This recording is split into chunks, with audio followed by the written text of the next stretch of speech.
So quick little fun story. I first read Mindy's book. What year did it come out?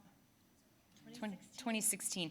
We chatted a little bit. I think it was, I was at a Gospel Coalition conference, and I believe it was the year her book came out, and I bought it immediately, and I read it with an eye on, could we do this for Good Food? Because I had been doing Good Food here at the time. And I thought, no, we cannot do this for Good Food because it's a complicated book to read, right? Those of you who, even if you didn't finish it, it's a lot of really hard names to pronounce and places that you're trying to figure out. So then I kind of loved the book, but put it on my shelf and didn't think we could use it. Well, then maybe a year ago, I have a very strange connection. Mindy's sister-in-law is good friends with my sister that lives in Bangkok, Thailand. And so she said, Mindy Belz is staying. Did you stay at their house? Yeah. She's like, Mindy Belz is at my house. I'm like, what? I need to know a little bit more about this. So she raved about Mindy, not surprisingly. And I went, now I have a connection and an in. My sister, greased the skids for me. So I reread the book. I'm like, yeah, you guys can handle it. I knew you could handle it. So I contacted Mindy. She graciously accepted to come and speak to us in September. And then Asheville had this horrible tragedy. Maybe you'll speak a little bit about how that's going briefly. But I'm not going to do a ton of work introducing her. I'm going to let her do that herself. But I just want to say we are very, very thankful that you are here. Thankful to God for what he has done in all of you as you've read this book and as you continue to read this book, and hopeful for what he has for us. So I'm going to pray for you real quick, and then I'll let you take the floor. God, thank you for this day, this chance, this opportunity, for unexpected kindness in talking about very difficult situations. We're thankful to have a human face who's been there, who can tell us, who we can learn from. We're thank you for what you are doing in Mindy's life and in all of these people in this book even today. So we ask that you be with us, that we glorify you and learn something more about you tonight. In your name, amen.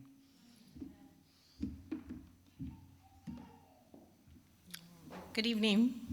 I've talked to some of you. It's so fun to be here. Look at you guys. You're just beautiful. And I have worked really hard to get here. We all know that saga. But yeah, it's wonderful. I was just thinking that I have a really good friend who has a book coming out this next week, and we've been back and forth a little bit about it. And I think I'm going to tell him when I see him next week that I just hope that he has 100+ women who want to hear about it in 10 years. We'll see. So this has been really awesome for me, just the interest that you guys have taken, the interest you take in each other, and the interest you take in knowing about God's kingdom. So it's really a privilege to be here. I was going to say, just by way of starting, that a hurricane is just a storm with a name until it's coming for you. And poor Beth. We had 3 days of rain in Asheville before Hurricane Helene hit, and we all kept saying to each other, this is not the hurricane. That's not, because we had a deluge. We had 10 inches of rain by the time the hurricane came, and then the hurricane dumped more than 20 inches more on us. And so it really is a geological, atmospheric phenomenon that we're all still trying to get our heads around. And I appreciate that you guys were interested, that you prayed.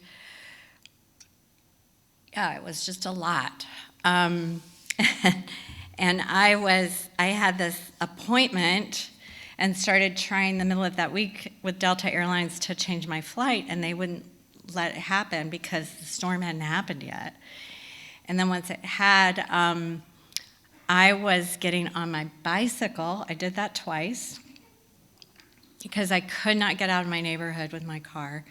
And biking over to the hospital, which is near my home, because I knew they would have internet and I assumed they would have electricity. They did not have running water, and they didn't for 3 months. They ended up drilling 3 wells on the hospital property, and even with that, they had tankers of water cycling through the hospital all the time. So I went into this kind of darkened hospital that was running on generators, but did have internet to see if I could get in touch with Beth. And I don't think I could. At least the second day I couldn't. But I did end up getting in touch with my brother-in-law, who ended up getting in touch with Beth for me, because we just didn't have connection. And you guys felt the fallout of this too. And Beth surely did.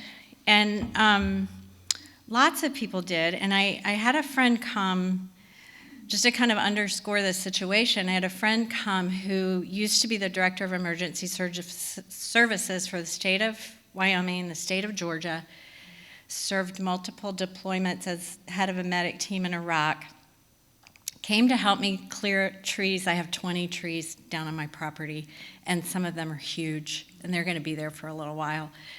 They're not a priority. They didn't hurt anything, except my heart a little bit. But he came to help me, and the night after he'd been working there all day, he said, "You know what? You guys have been through something that I don't know anybody has been through. You lost power, you lost internet, you lost water, you lost all cell service, and you were trapped. You couldn't get out." And he said, "I've just been thinking all day, where else have I seen this? And I haven't seen it anywhere." So those were frightening days. And I say that because it was very personal. Helene had become very personal to all of us. And that is the reason that I wrote this book, is that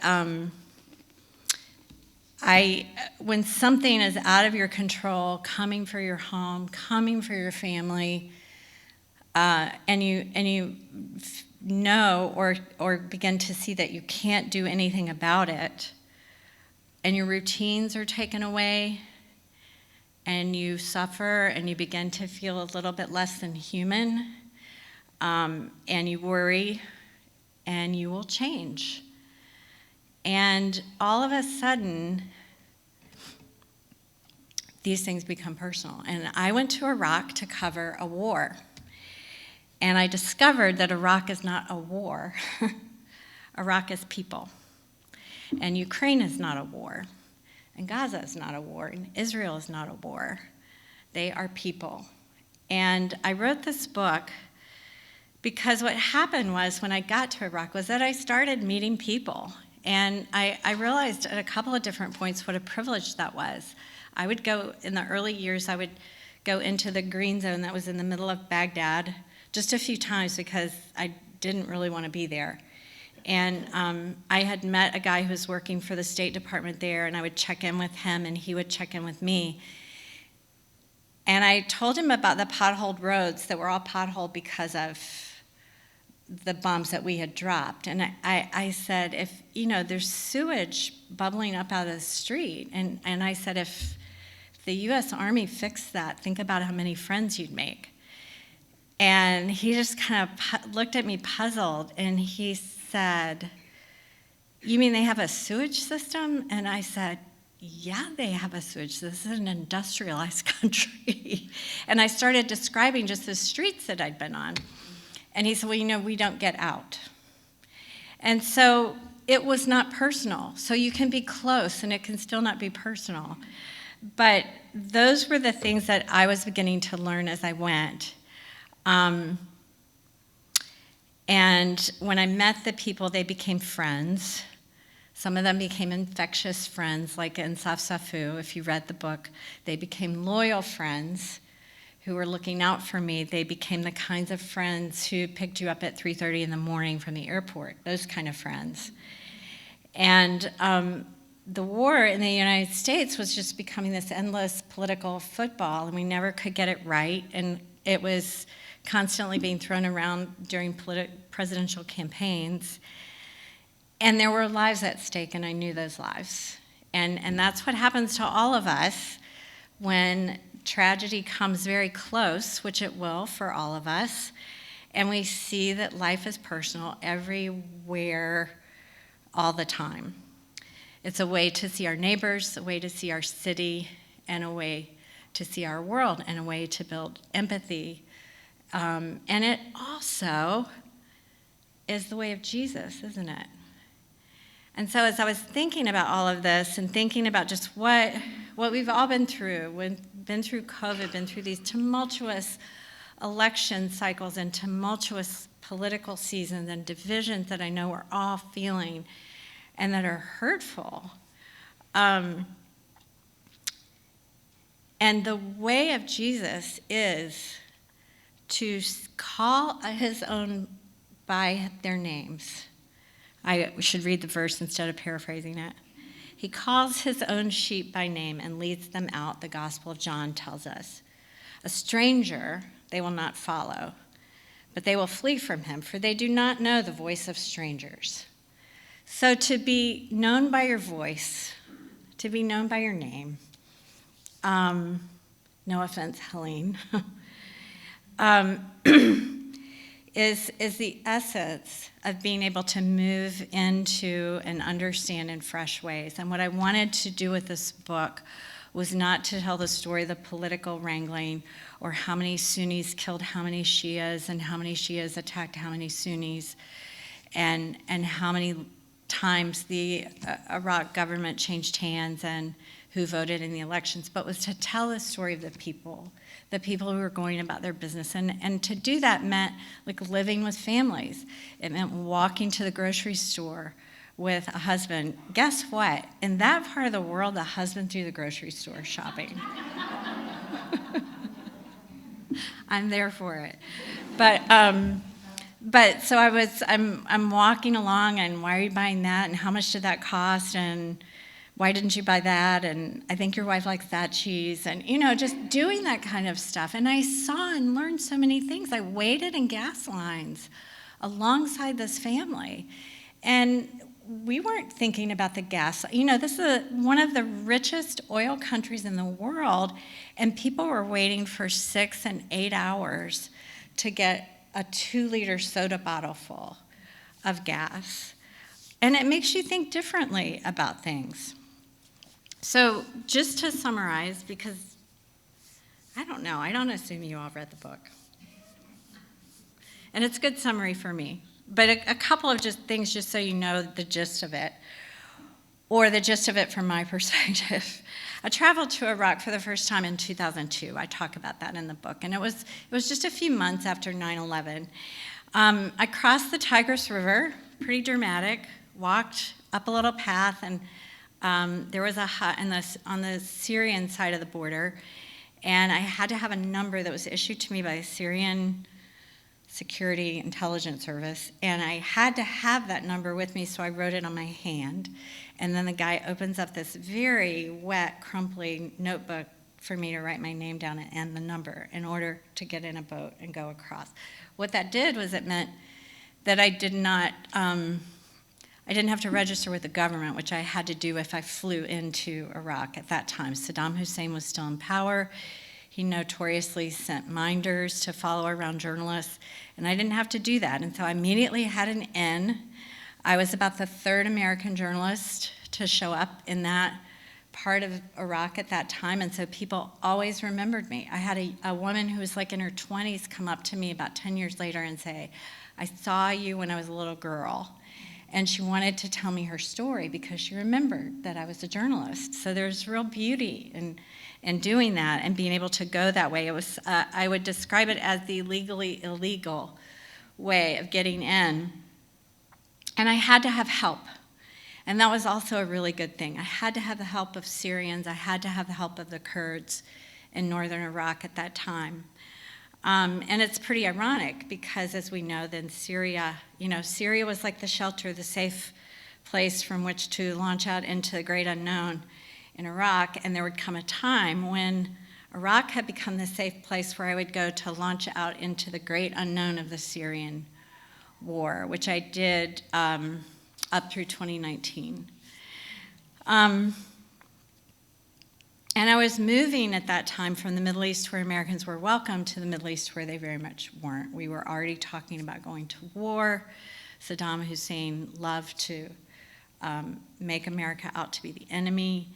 And it was this great time of uncertainty, which I think is a little helpful to remember right now. If some of you remember then, there had been the anthrax attacks after 9/11, and suddenly, places didn't feel safe, and suddenly we're having to take our shoes off when we go in the airport, and all these weird things. So, but moving into enemy territory, I discovered is something everyone should try at least one time, because it's where you discover things. And we all hit points in our lives when we have to move somewhere. We're starting to go to school, or we're getting ready to have a family. And I was terrified giving birth to my children. Somehow they all turned out great, and I don't know how that happened. But all of these, we can't live without having to step out into the unknown. And I really think it has helped me just to think about that in all of these kinds of situations, and to think about it in cross-cultural ways too. And cross-cultural is not just going to Iraq.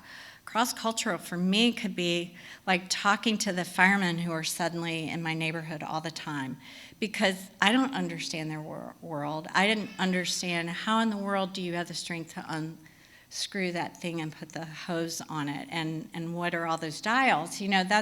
That's a language, and that's a world of its own. And it gives you a way of learning and growing as we step out into the unknown, and sometimes it feels like enemy territory. And as I said, I made friends, and I would discover that, for instance, just things I had no idea. I had no idea that Americans were running schools in northern Iraq. They were running 3. They still are today. Great group. I wrote about them some in the book. And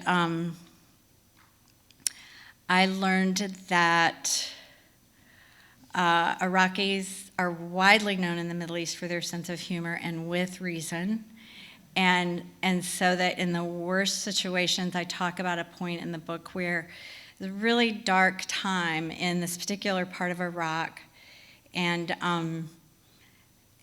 we had stayed out too late, and we were being driven back. I was with Insaf Safu. We were being driven back to the town where we were staying.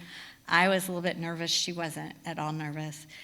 And I think the guy that was driving could see my face in the mirror and could tell that I was nervous. And he just started joking with the guy the translator that was with us up front, and saying, how much do you think somebody would take for these women? Would they say,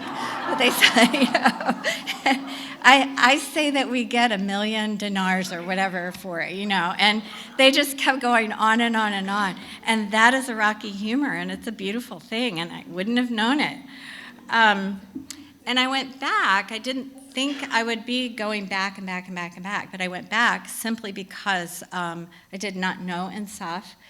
I was introduced to her by a woman who has worked with Palestinians in Jordan for years upon years upon years, and hated something that I wrote in the magazine that I was writing for at the time.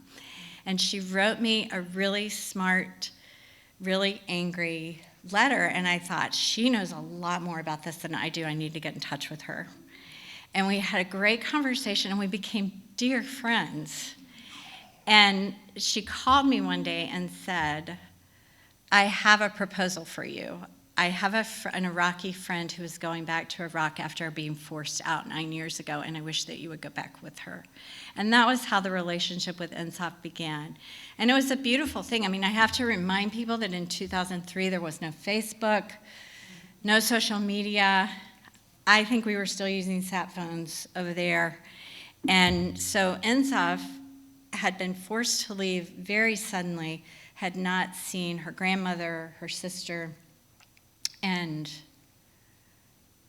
I think her parents, but I might be wrong about that. But her grandmother and her sister, she had not seen in 9 years. And so there was I was able to be there at the airport and see this emotional welcome that actually was happening a lot in those days. And then to be there in the early days of war with her, and to begin to see Iraq through her eyes, which were Christian eyes. And I honestly didn't know anything about the church in Iraq. So those were sort of the beginnings of all of that, and just learning about the diversity, learning the deep roots of Christianity in this part of the world, and going to these ancient churches and just being astounded by how old they were and how early, Christianity, we think of moving west because that's where we are. We think of it moving to Rome, and we think of it moving on into Europe and things like that, but it was also moving east, and it's a fascinating story. And is there a bibliography? I think there is. Do we do a bibliography? There are notes in here, like if you want to read more about that, and you can always get in touch with me and ask me. There's some great resources, and I have loved learning about the development of Christianity in the Arabian Peninsula and across into India and into China, and it's fascinating and it's amazing. So, but as you know, over time, the Christians were beginning to be targeted for their beliefs. And this is something that they hadn't really had to deal with. People would say to me, Saddam Hussein was an equal opportunity abuser. But suddenly it became targeted abuse of Christians as these terror groups gained power.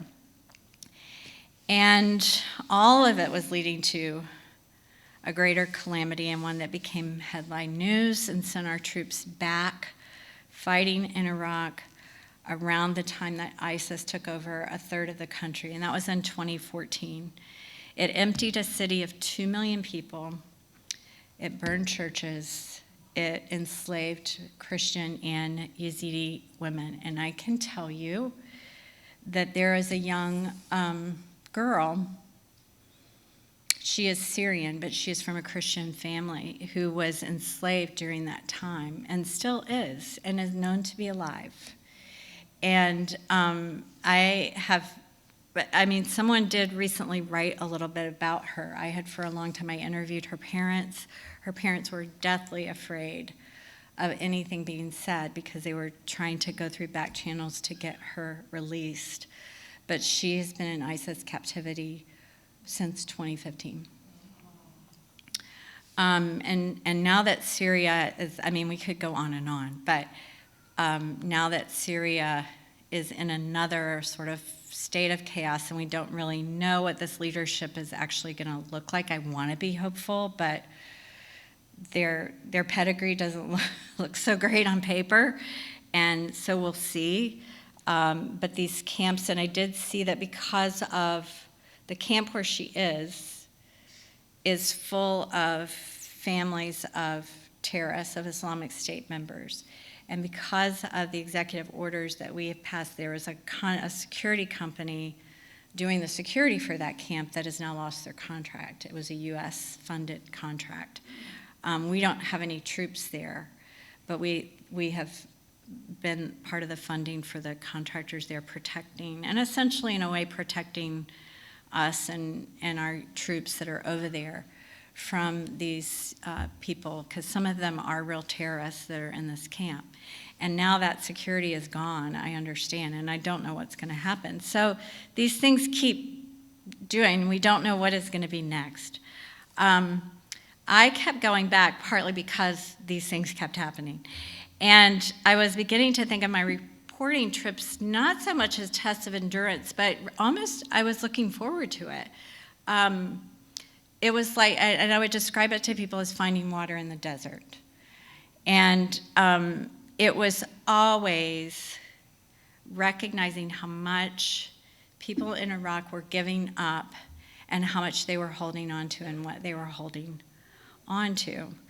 I was giving up seeing some of my kids' events and school things that were happening. I was over there quite a bit my daughter's senior year of high school.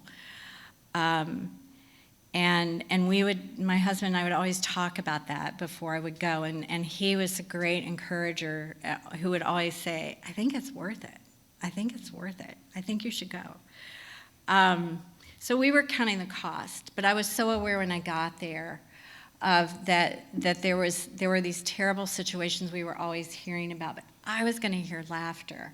I was going to sit down at a table of someone I had grown to care deeply about and eat her fattoush again, and it was going to be wonderful.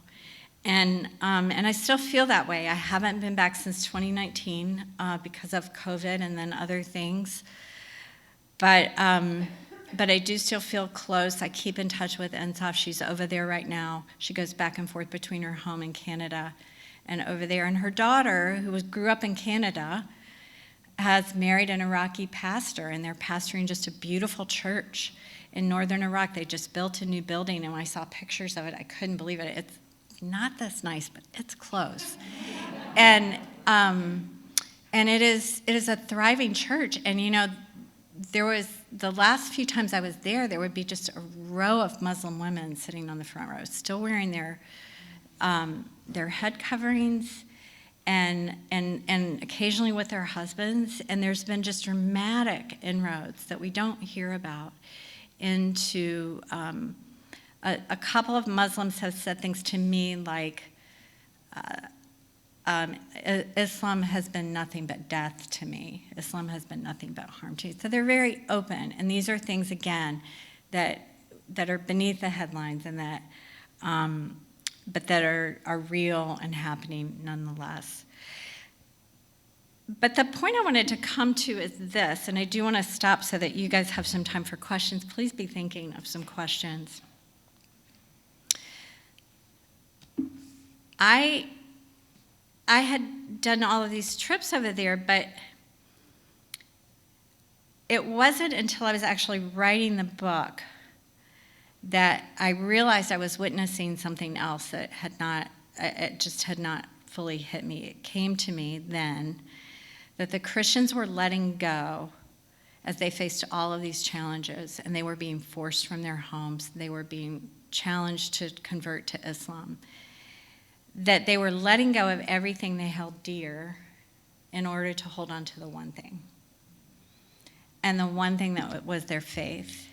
And it's a very dramatic thing for us in the United States of America to think about that moment. But I've talked to so many of them who faced that. There were trucks driving around with megaphones in August of 2014 that were giving directives to the Christian population in the city of Mosul and saying, you must convert, you must flee, or you will be killed. And so we're seeing these images, and this is true in other places as well, of people just running or people just on the move, and like, why aren't they staying and fighting? Why aren't they they didn't have that choice. The choice they had was to stay and be killed. And the choice they had was to convert.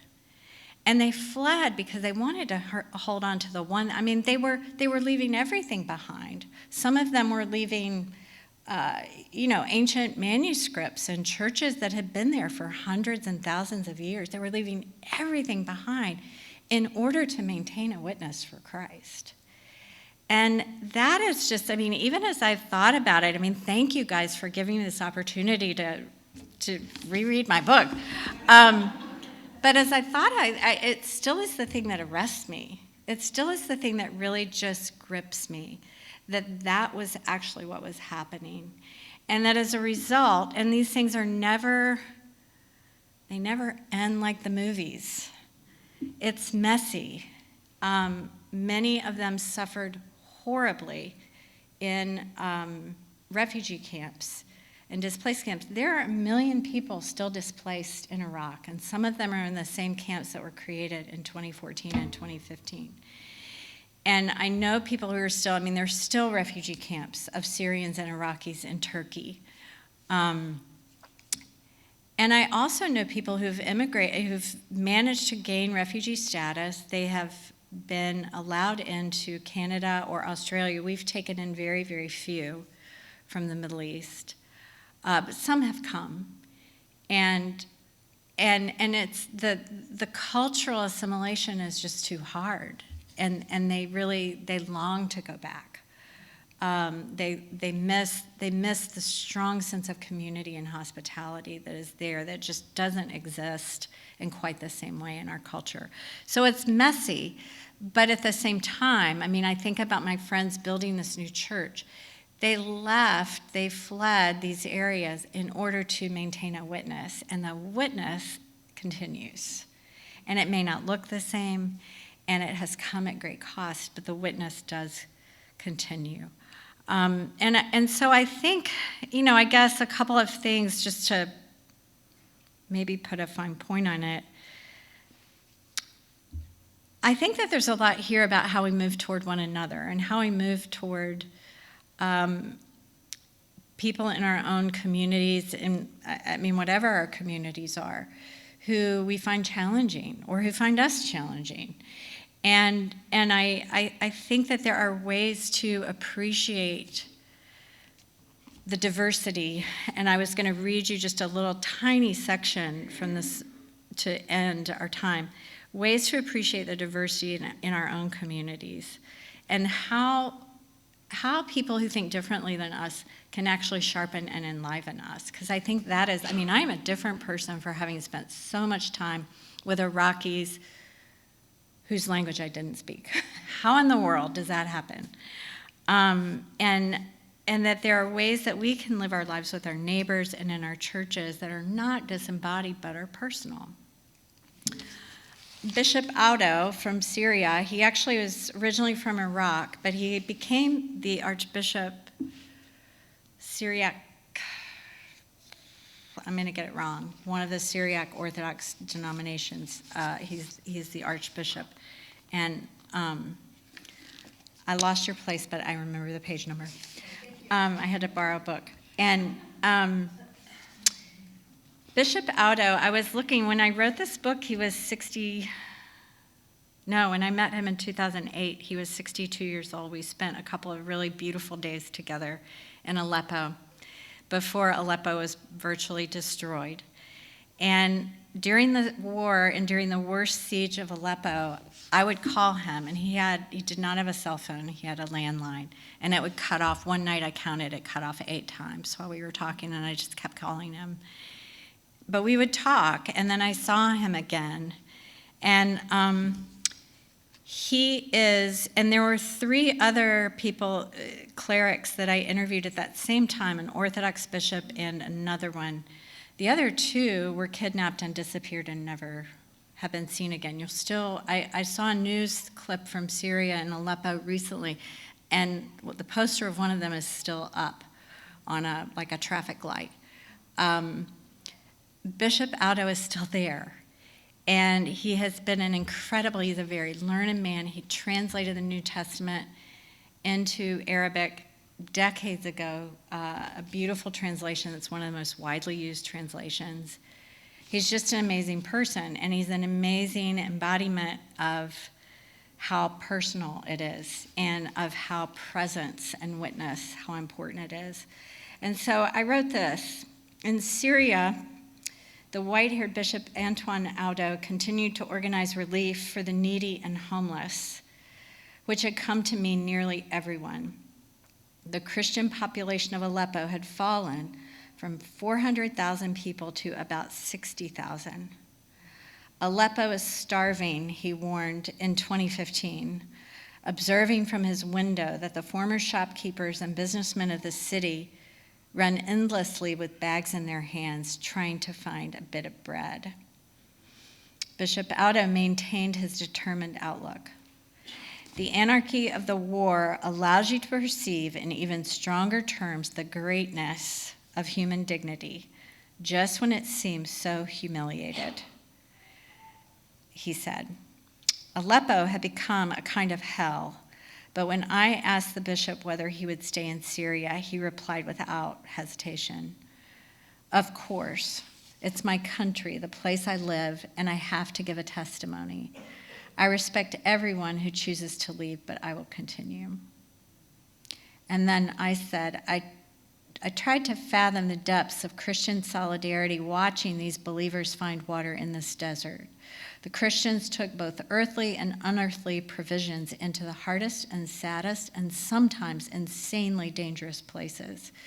Caring for displaced families when they first arrived was one thing, but it was another to help them for 6 months, 1 year, or 18 months, and now many years. The long years of war and persecution preceding the invasion of ISIS had trained some muscle reflex, only instead of it moving their hands away from the fiery flame, it moved them toward it and toward one another. And that is my closing thought, is just how we move toward one another in season. So thank you for giving me this time. Okay, we're going to do something unique to close. I want us to pray for these people in this book, for Mindy, for the churches, for the pastors involved. So we're going to circle up. So stand up. Let's make a big circle. Let's join hands. God, we pray for Insaf and just her courage and her strength and her bravery, and for the way that you brought her to Mindy. So we thank you so much for Insaf and people like her, strong women who are choosing to go into very hard places, and in your mighty works that you are doing in spite of us sinful people. And so we ask that you help us to remember these stories as we carry on in the next days and weeks and months, that we don't put it out of our minds and not think of it again, but that as you bring these families and people like Insaf to us, that we would pray for the pastors and the churches and the people and the journalists involved. So we thank you for tonight, and we pray together. Our Father, who art in heaven, hallowed be thy name. Thy kingdom come, thy will be done, on earth as it is in heaven.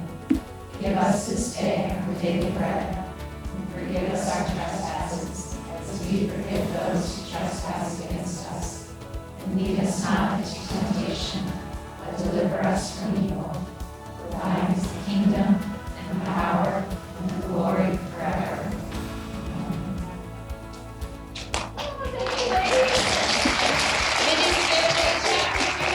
don't forget your food. Sign up for the next one. Thanks, guys.